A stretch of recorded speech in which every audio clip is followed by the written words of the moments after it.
Hello, my friends. Welcome to our afternoon broadcast. Tonight we have our second session of boot camp. And I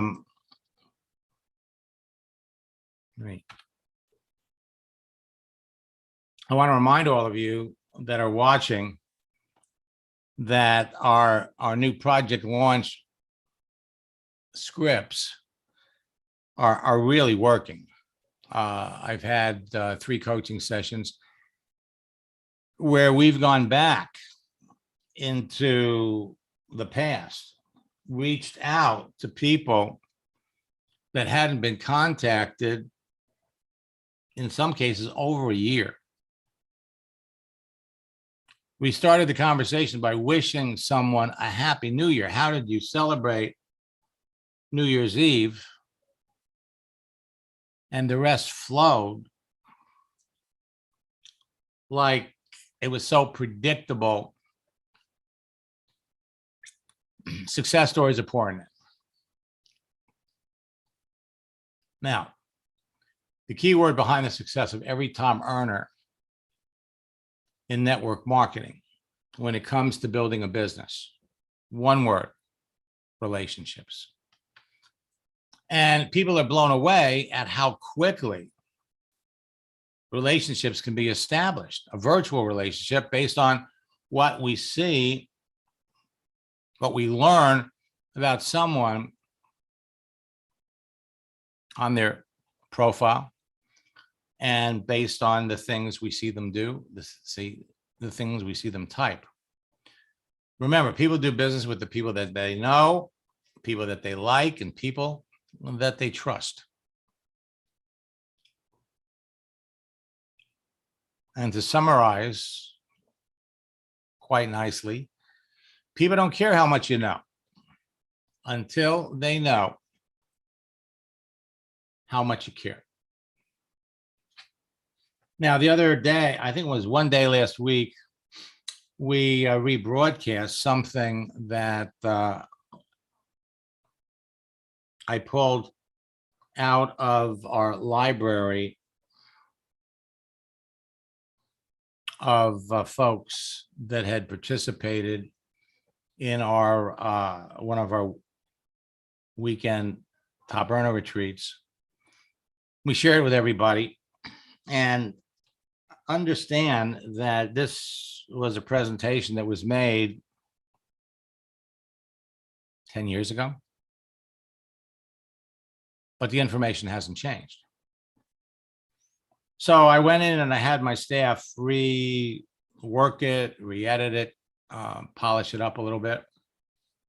In fact, it had actually been mislabeled. There was a training that John Fogg gave: building relationships, asking questions, listening, and continual persistence, what top earning network marketers attribute their success to.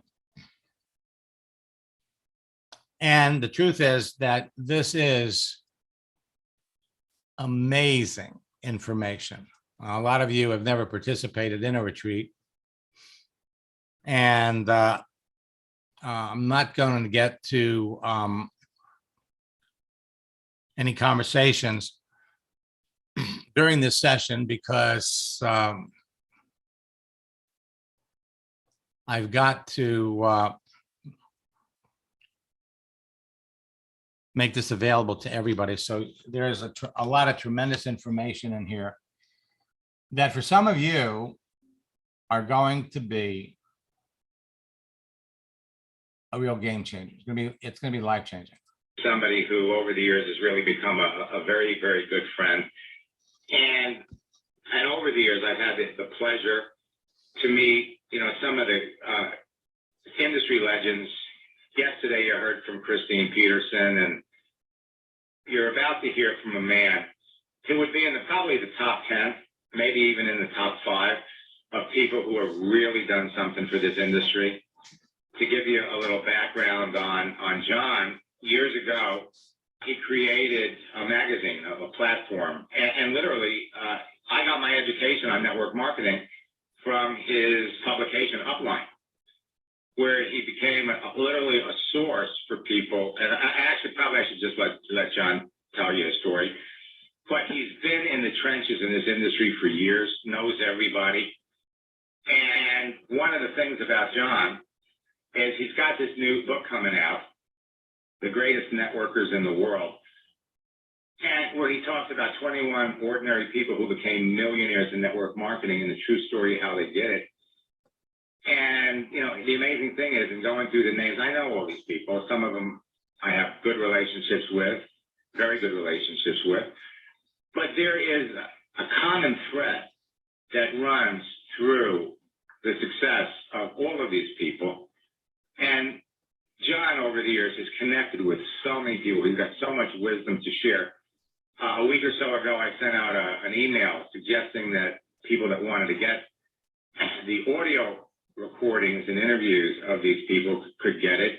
If you got it, wonderful. If not, at the end, before the end of the session, we're going to tell you where you can go to get it, because it really is amazing. He also wrote the book, The Greatest Networker in the World, and it's must reading for everybody in network marketing.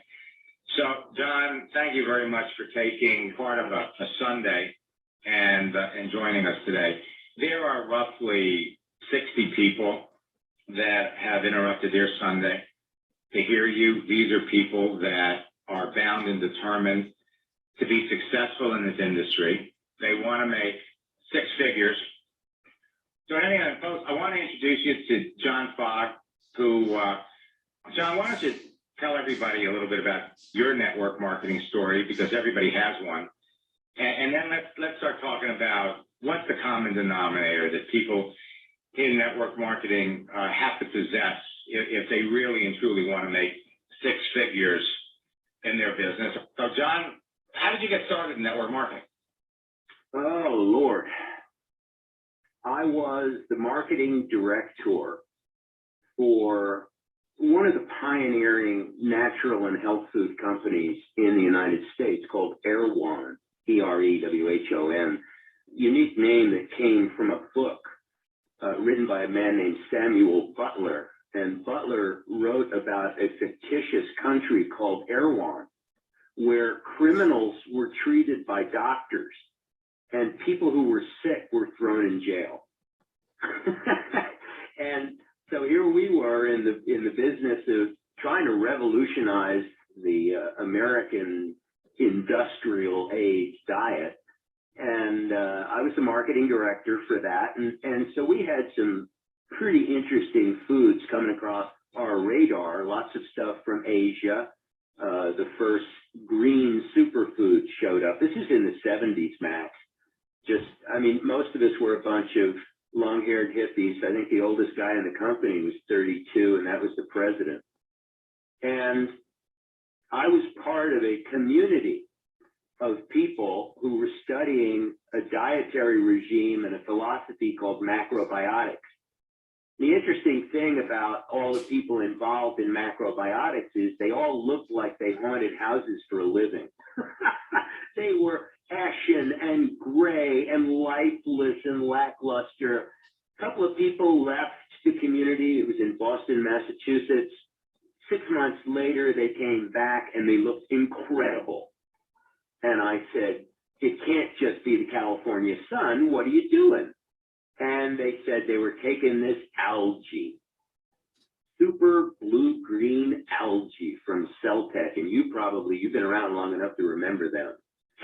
Yeah. And so my wife at the time and I took the product, and about 20 some days later, we just forgot to take it. And that next day, both of us at about 3 p.m. said, hey, how'd you like to take a nap? Well, we were in our 30s, man. We don't do naps. And so we thought, oh my goodness, it's the algae. And so I got into it. I'd always admired, because I was a marketing guy, I'd always admired network marketing, but I admired it. It may sound a little funny to you, Max. I admired it from a spiritual and moral perspective as much as anything else. I knew about word of mouth and that power. I knew about personal recommendations and what we today call social proof. I mean, that's how we sold stuff in the natural food business. We would recommend it to people, and the store owners would pick up on our recommendations. That's a way that we served them and how they got new products into their store. I knew all that, but I really admired the payment for the effort. I knew as a corporate person that you couldn't pay an employee more than about 30% of what they were worth to you at the most, because you had to make profit, you had to pay for the heat, light, power, all the overhead, and you had to make a profit on their efforts. And here was a place where it seemed to me, more than anything, it was fair. I also came out of advertising, and I knew how much advertising cost a company and what percentage of the price of a product had to be allocated to the advertising and promotion effort. And here they were giving that to the people. And that seemed like a nice hippie thing to do. So that's how I started. I took off like a small rocket. Because I was the marketing manager of a natural food company, I had a very strong circle of influence. People trusted me, respected me, and I got into this product, and I was a copywriter. I wrote the copy for all of our ads and products and labels and brochures and stuff. So I wrote an 8-page sales letter, sent it out to 160 some people, sold 130 some of those people products, brought about 35 people into the business, maybe 40 in the first 3 months, none of whom did anything because I didn't know what I was doing at all. You know, if I had sponsored another marketing guy, Max, I sponsored somebody like you, we would have been a great team, you and me. But I didn't know how to build an organization, and I ended up writing a lot of stuff for that company, Celltech. And that's how I got into writing in network marketing and researching. And at that time in the early, when would that have been? That would have been kind of the late 70s, early 80s. There may have been 2 books written in network marketing, Don Fala's Napkin Presentations and Randy Ward's Winning the Greatest Game of All. There was maybe 1 publication, maybe 2, and they were, gosh, you know, nothing sophisticated, nothing sexy. Well, John, how did you go from being, involved with the company, and how did Upline evolve? It's a wacky story, and I'll shortcut it. It started out, Max, as a pyramid scheme. No kidding. I had moved from New England to the South to North Carolina. One of the people I knew down there was a network marketer, but he was a hustler and a huckster. And I mean, he wasn't illegal, but he was always on the edge of stuff. And he called me up one day and he said, John, what's one thing every network marketing company does? I don't know. He said, meetings. So what if we made the meeting the product? We would charge people $100 to come here, Zig Ziglar, Brian Tracy, Jim Rohn, whomever. And so we charge you $100, and we use $25 of that to pay an instant one-time commission, and then $5 down 5 levels for the residual for the organizational payout. We give the speaker $25, we pocket 25, So, okay, it was a cool idea. And I thought, all right, for days I thought about it, and I said, what's the biggest problem with this idea? And the biggest problem was the hotel. The expense of the hotel and the travel and the rooms and all of that stuff, that was going to be a pain in the butt. And so how could we get away without that? What could we do? And so what came to mind immediately was a publication. Let's disappear the hotel. Let's have Zig write. Let's interview men and women and successful network marketers. Well, let's look up research and bring in marketing wisdom and business wisdom and financial wisdom and put that in a publication. And that publication was born. It was called MLM Success. Before we even were out into the world in public, I got a call from Success Magazine telling me they owned the name Success and they would license me the name for $1 a year. I was an ex-hippie living in the hills of North Carolina, and I heard this talk from some slick New York City publisher, and I just saw all kinds of potential problems. And so I called my business partners up. One was John David Mann, who with Bob Berg wrote The Go-Giver, and John writes for Networking Times, and he's I think the best writer in this industry, and coming from a guy who writes and who's been called a terrific writer, it's high praise. John's just the best there is. Anyway, I called him up and I said, hey, I want to change the name. What do you think of calling it Upline for all those people out there who don't have one? We'll deal with the widows and orphans of network marketing. He thought it was a great idea, so I called Success Magazine and I said, hey, don't worry about that $1 deal. We just changed our name to Upline. There was dead silence on the other end of the phone. So it became Upline. So, John, in all of the times that you've been involved with Upline, and in all of the times that, you know, with all of the top people in the industry that you've had a chance to talk to, what would you say, you know, going back to the book, the greatest networkers in the world? You know, we were talking the other day, and you said that I think out of the 21 people who you wrote about, only 2 of them had been in one company from the beginning, and the balance of them had been in multiple companies. Oh, yeah. You know, what are some of the attributes, or share with us some of the stories of something, because that's what these people are really dying to know. I mean, you've had an opportunity to meet these people, talk to them, document their success story. What is it going to take for these people to make 6 figures in this business? Well, there are a whole variety of answers to that, Max. One of my favorites came from a lady named Linda Proctor. Now, some of the people on this line will probably know Linda's husband, who's Bob Proctor, who was the star, I guess you'd call him, of The Secret. Bob's been around network marketing for years, and one of the careless things that people say, and I had a very big leader say to me when I mentioned Linda Proctor to him the other day, oh, well, you know, Bob Proctor built her business. If you know Bob, and I've known Bob for 15 years, and you know Linda, you know that Bob Proctor doesn't build anybody's business except Bob's business.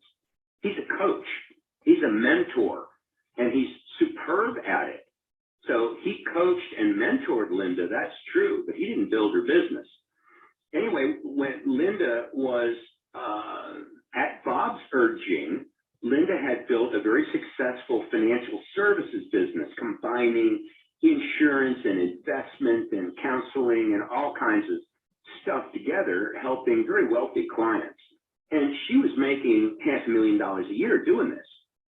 And her problem was, as many of the greatest networkers who were already very successful people, their problem was time. They were dying. They were killing themselves. And this happened. Warren Nelson was vice president of marketing for a major technology company. And he hated the politics in corporate America. He calls corporate America the real pyramid scheme. And he was just working his butt off. Linda was running her own business and working her butt off. She was working 70, 80 hours a week. And Bob, she had married Bob at that time, Bob suggested to her that she try network marketing. And she ignored him, Max. What she knew about network marketing was nothing was good. And she just hoped that he'd forget about it. And he didn't. He kept bringing it up. And finally, one day, he said to her, well, what do you have against network marketing? And she rattles off these things and how it doesn't work and the people who fail. And Bob said, well, who are you talking to where you get this information? Are you talking to anybody who's making money in network marketing? No. Are you talking, so you haven't talked to anybody who's really successful? No. He said, oh, you got to do that. You've been talking to the wrong people. So he set it up for Linda to talk to a couple of people that he'd coached and mentored who were making $250,000 a year, who were making $1 million a year. And Linda sat down with them and was totally transformed about the possibilities of network marketing. And when she went to her sponsors and her first mentors in the business, she said, okay, how do I make 6 figures a year? And her sponsor said, you get 6 people to make $2,000 a month. You help 6 people make $2,000 every month. When I heard that in my interview with her, Max, I was knocked out. Because what I love about that remark is it's believable. Immediately, I can find 6 people and I can help 6 people make $2,000 a month. That is not a big deal. That's not $10,000 a month in a month. That's not one of these hypey, hyperbole, just off the chart, wacko claims. I know that can be done. And so did Linda. And then so Linda's next question was, okay, how do I make $1 million a year? And her sponsor, who had made $1 million a year, said, you find 6 people and you teach them how to do what you already know how to do, which is to make $100,000 a year. And Linda pointed out, she said the numbers may shift a little bit, but in general, whether it's a binary, a breakaway, or whatever pay plan, that's going to work out. You're going to find 5 or 6 people. You're going to teach them how to make $2,000 a month. Now you're a 6-figure annual income earner. And once you've already done that, you teach people how to do what you already know how to do. And Max, that's a major thread that runs through these greatest networkers and my almost 25 years in network marketing. What this business is about is learning how to do something, doing it, and then teaching other people how to do what you already know how to do. You have heard many people say, I've heard you say, this is a simple business, not always easy, but simple, always simple. And that's one of the great lessons I've learned from these greatest networkers. And I'll tell you, Max, listening to these audios, and no one has listened to them more than I have, obviously, I edit them down. These are más o menos 45 minutes to 1 hour conversations. It takes me 3, 4, sometimes as much as 6 hours to edit these conversations, to take out audio clips that I can replay on the site, to give people a taste of what's coming in this book. And as you pointed out, I put these audios together in a package for sale. They're kind of like bootleg audios. They're blowing me away. They've got me. I've been around 25 years. They've got me so excited about network marketing. I'm looking at network marketing companies to join. And you know me, Max. You know I don't do that. John, one of the ingredients or the components of the focus of this group of people is to take advantage of the migration, the turmoil companies close and distributors, for all kinds of reasons, move from one company to another. I mean, right now we have Ameriplan, which, just terminated a whole bunch of their key people.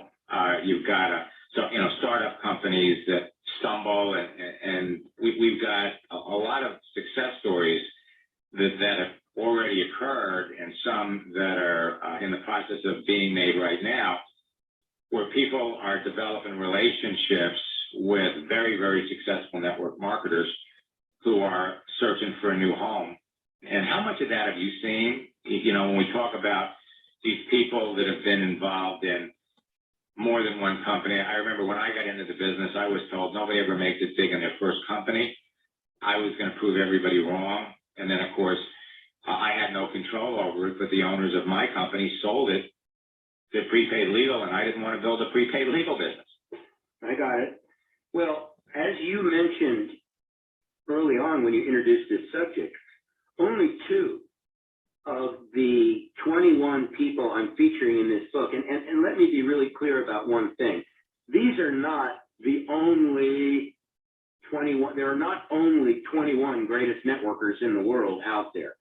What I learned, Max, is I believe there are thousands of people who could wear the mantle, the greatest networker in the world. This industry is filled with remarkable men and women, most all of whom became remarkable when they got here.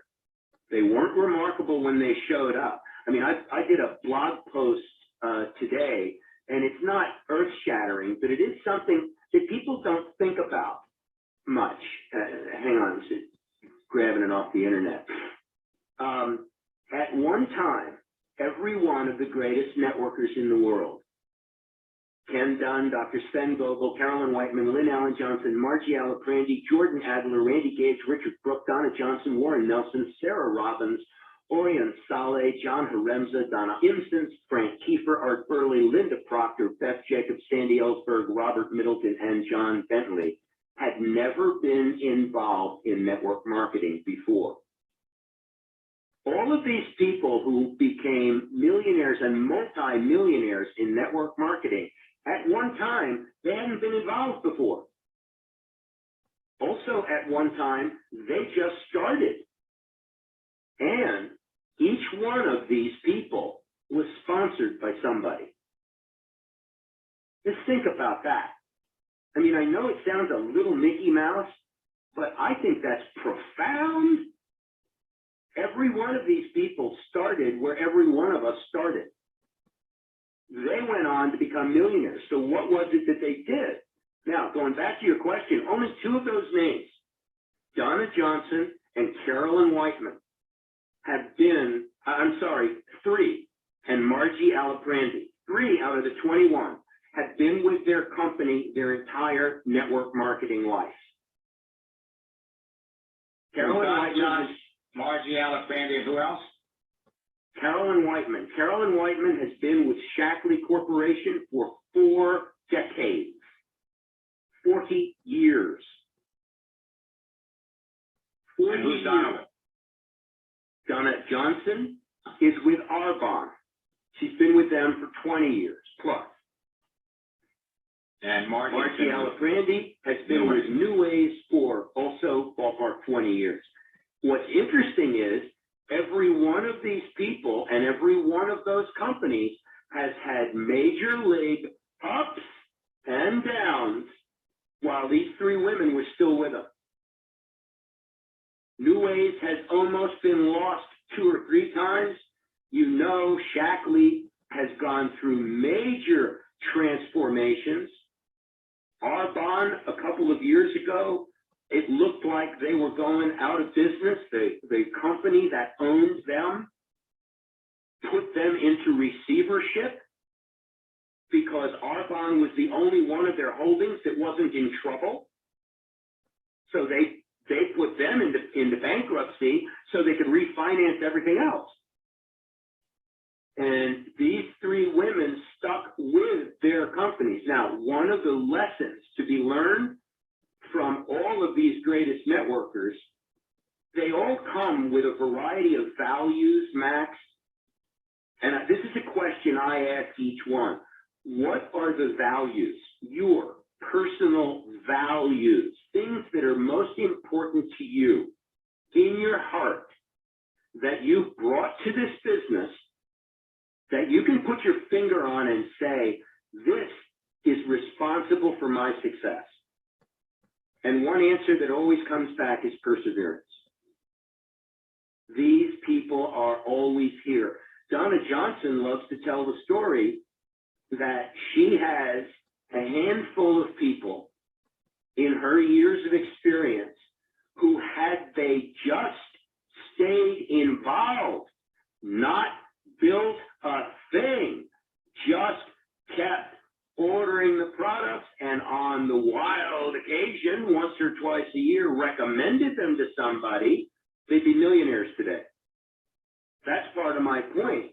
Look, someone sponsored every one of these people. I mean, Ken Dunn's made almost $2 million a year. Dr. Steingart makes over $2 million a year. Carolyn Whiteman makes about $750,000 a year. Lynn Allen Johnson, about $500,000. Margie Alapranti is an annual income earner. Jordan Adler was with 12 companies. His first 10 companies, he didn't sponsor anybody. Zero.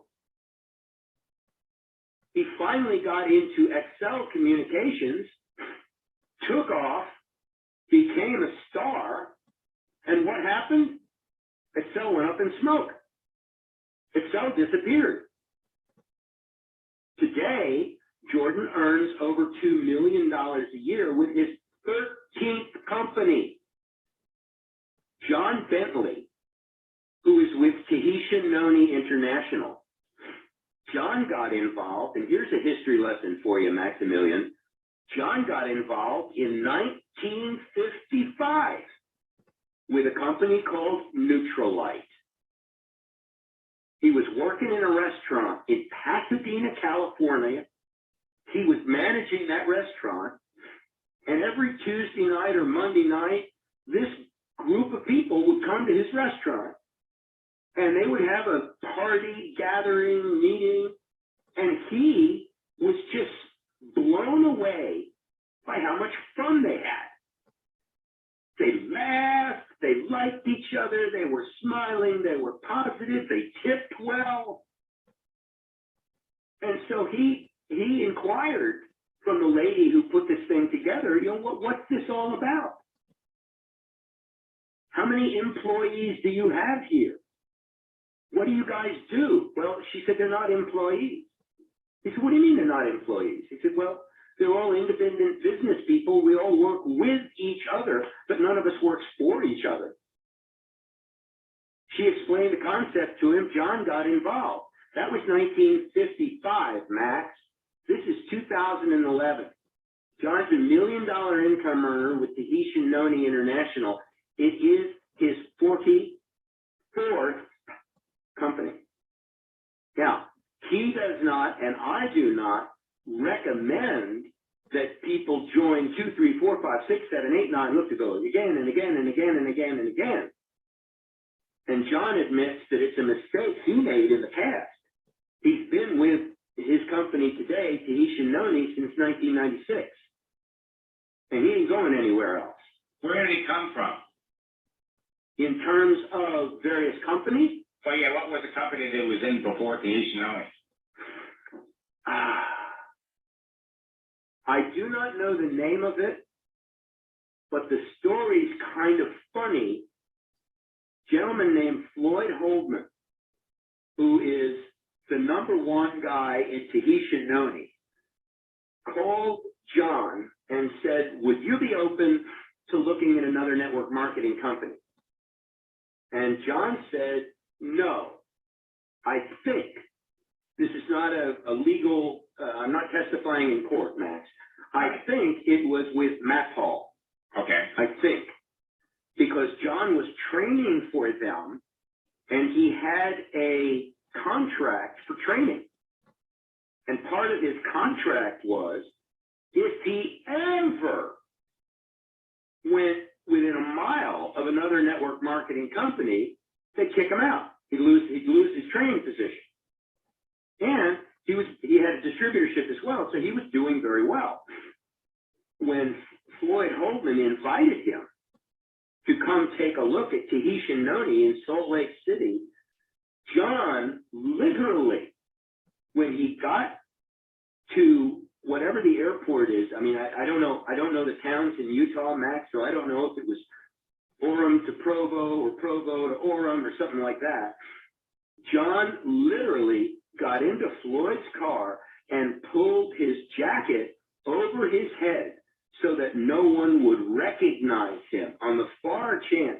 He had too much on the table. He was risking by going to the very, very beginnings of Tahitian Noni back in 1996. He ended up going, taking a look at it, and what happened was he fell in love with the vision of the man who really started the company, John Wadsworth, and John's absolute commitment and passion to how this morinda, it was called in that day, it was not Tahitian Noni yet, but how this Noni fruit and the juice from it could better all humanity in terms of their health. And John just fell in love with John Wadsworth's vision, and that's where he signed up, how he signed up. Mm-hmm. But most all of these people have had companies go out from under them, promises made, bad stuff happen, and even the ones who've stuck and who only did one company, they've had their struggles as well. One of the things that is universal about all these people, Max, is they had their challenges and they didn't quit. They just didn't quit. And a number of them mention that as one of their keys to success. Richard Brooks said, I just didn't have quit in me. Jordan Adler flew pretty much penniless, making no money, across the country from Arizona to Boston, Massachusetts, to do a meeting, lands in the middle of the worst snowstorm Boston had seen in 20 or so years, rents a car, takes what should normally be a 25 to 30-minute trip, takes him 3 hours to get to the home where the meeting is going to be for his brand new organization in New England. Nobody's there. Standing in a payphone, nobody had cell phones in that day, standing in a payphone out somewhere in Massachusetts outside of a 7-Eleven, trying to call somebody, can't get in touch with anybody, goes and takes what little he has left on a credit card for a hotel room, and he cites that example as one of many examples where a whole lot of people would have quit, and he didn't. And he didn't quit because he had a vision, a powerful vision that he wholeheartedly believed of what would be possible if he could succeed in network marketing. Now, please understand the distinction there. What would be possible if he could succeed, not his success.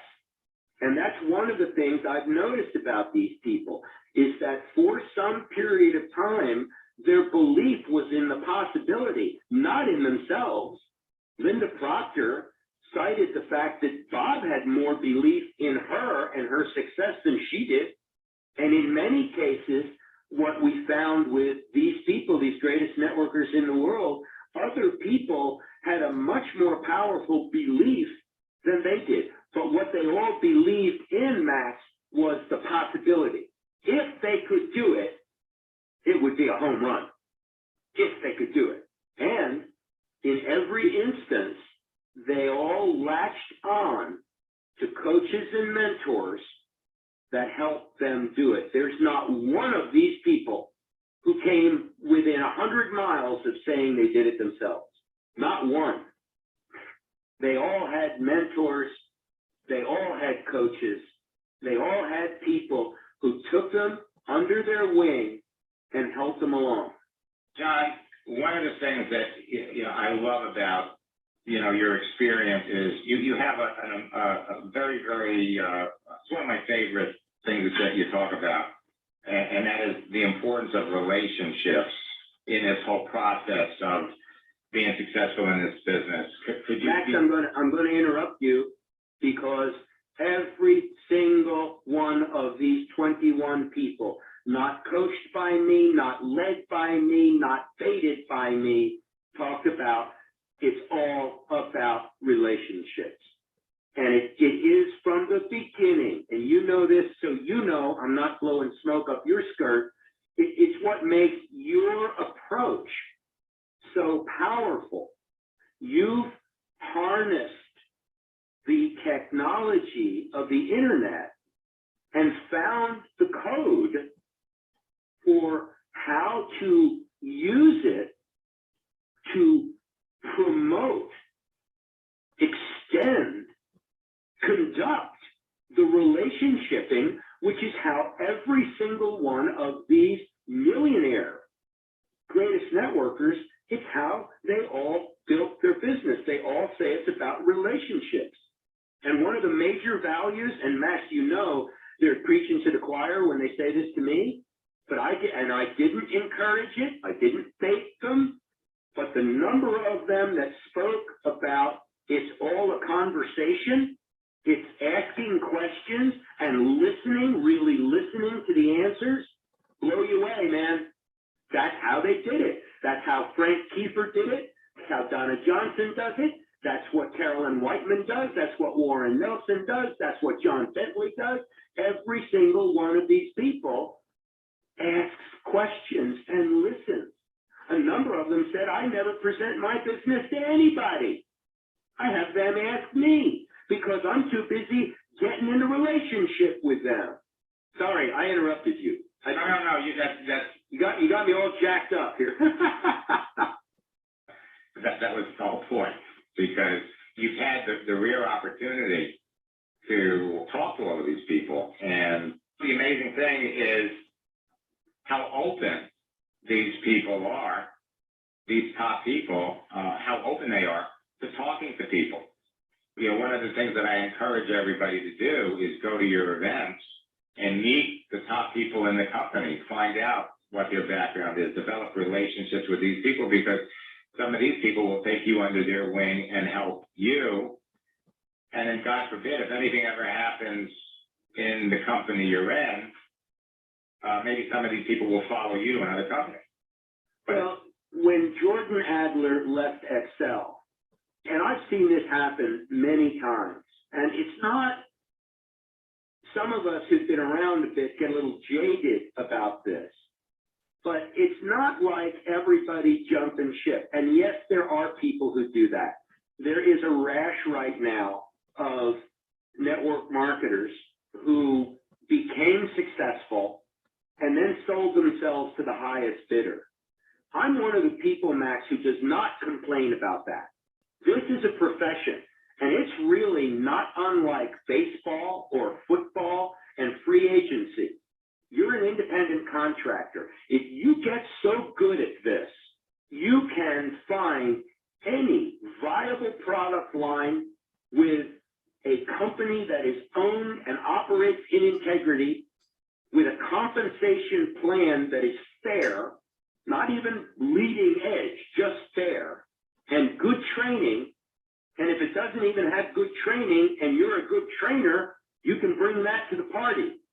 You're a valuable commodity. You should be able to offer yourself on the free market, and a company should be able to say, hey, John, hey, Max, I'll make you a deal. I think that's legitimate. I think it needs to be open and honest, and openly and honestly revealed and discussed, not clandestine, no strings attached, but you're a pro, and you're worth something as a pro. John, that brings up an interesting topic, because what do you do? And this is, I think, one of the reasons why you really have to know who you're getting into business with and know what their history is. Because what do you do if you join somebody or you bring somebody into your business that is, very, very successful, and then you go ahead and you build an organization and a company that you're passionate about the product, and then the guy decides a year or two down the road that somebody made him a better offer, he jumps over to another opportunity, and half of your organization is going to follow him, and you're not crazy about the opportunity. Well, Max, I know you've done a little bit of research into internet dating, right? Right. Just a little. Right. Now, what's the rap on a man or a woman who leaves their relationship to come join you? Right. You know, it happened before, it could happen again. Now, that's not a litmus test predictor, but it's certainly part of the thing in network marketing. Sandy Ellsberg has talked about in her interview, she talks about the four-legged horse. You got to have a terrific product. The more wow factor and exclusivity it has, the more it serves humanity, the better. You've got to have a company made of honest people at the top, people who don't have an exit strategy 3 years down the road where they're going to sell the company to so-and-so and walk away billionaires. You got to have a compensation plan that's fair, that's weighted in the middle where most of the people are going to expend the effort. You got to have a compensation plan that's not geared to making thousands of MLM millionaires. It's geared to making millions of MLM thousandaires. And you've got to have a system. You've got to have a structure people can plug into and use to build a business. Because just about everybody, anyone who's never built a network marketing business does not know how to do it. They may have some great skills, strategies, insights, experiences, things that they could bring from their sales career or their management career or their entrepreneurs, and they've built businesses before. But you and I both know this is a different deal here. And there are unique things about us and about how this business operates that really need to be honored. So there are these concrete things that must be paid attention to. And where does loyalty come from? Loyalty comes from me as the leader taking care of you as one of my team members in my downline, one of my partners. If I take care of you, if I help you make that $2,000 a month, if I coach you and I counsel you, and even if I'm junior to you, like Max, if I sponsored you, you've got so much more experience than I do. What am I going to teach Max Steingart? Not much. But what I can do as your upline, Max, is I can serve the snot out of you. I can make sure you have everything you need to be the greatest success you can be. And then guess what, Max? Even though you're smarter than me, you're making more money than me, you're loyal to me because you've never met anybody who championed you, who went to bat for you, who worked hard for you. That's what a sponsor does. This is up close, personal, winging it, asking questions. One of my favorite questions I ask is, what does it really take to be a superstar in network marketing? What's it take to be a rock star in network marketing? I ask every one of these 21 people that question, and the answers are just amazing. Randy Gage was in your face about it. He said, people aren't going to like this answer. He said, it takes all you got. And then he goes on to detail what that means. Why does it take all you've got? In what way? And most of what it means is working on yourself and becoming a leader of people. But he ends it by saying, and the good news is, all you've got is enough. All you've got will get you to the top of this profession. John, thank you very, very much for taking the time to be with us today and sharing literally priceless information. Really appreciate it. Actually, I thought what we did last year was terrific, but this one is really even better. Okay.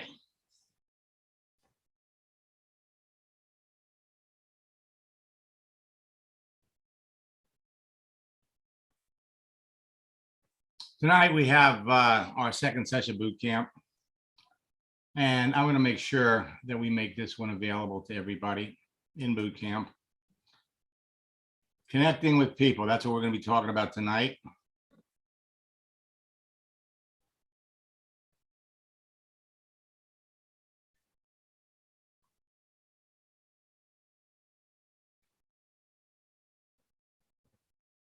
And that's